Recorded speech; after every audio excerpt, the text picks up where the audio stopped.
So, whether you're working for a school or you're working for yourself, I know that specifically when working for a school or a company online, they specifically like you to use the real thing.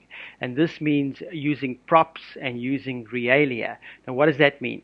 Well, many of the lesson plans have actual pictures in them. So when you are busy with a student, they can see on the screen the vocabulary, the thing that you're talking about. But what they want you to do is to go one step further, if possible, and to bring the real thing out there so the kids can see that.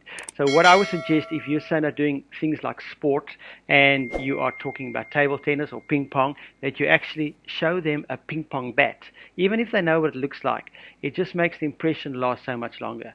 If you're talking about clothing or whatever and you have ear muffs, then put on a pair of earmuffs if you have them. Use what you have. I know I look ridiculous, but that also allows them to laugh. And I, of course, then again go over the top with the earmuffs, and I'll do that, something like that. Say, oh yeah, baby. And I'll just put them over there like that and say, look, I'm Mickey Mouse. And I go over the top again, but again, they remember the earmuffs because I've actually shown them the real thing on screen.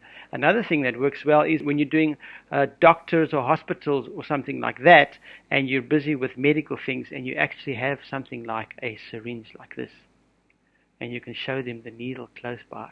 So, I mean, that can keep you awake at night, and you don't want to do that. But it's realia, it's the real thing. It's not just a picture of a syringe on the lesson plan.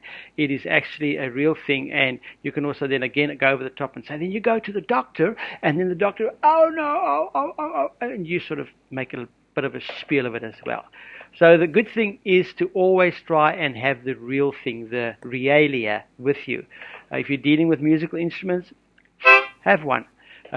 Even if it's not in the lesson plan, it's always good to add an extra one. If the lesson plan today is, say now, guitar, drums, piano, and a trumpet, and you have this sort of mouth harp thing, and you can... This one doesn't work very well. It's supposed to sound better. It's still intriguing. The kids will wonder, what is that? And they'll remember it for some other reason because you have brought them something new to have a look at. Not that they're going to remember the name, they're going to remember the incident that you had and it didn't work. But the whole idea is that they can see the real thing. And companies really like that. They like it if you have lots of props and lots of realia, because then the kids remember the vocabulary longer. I hope that helps.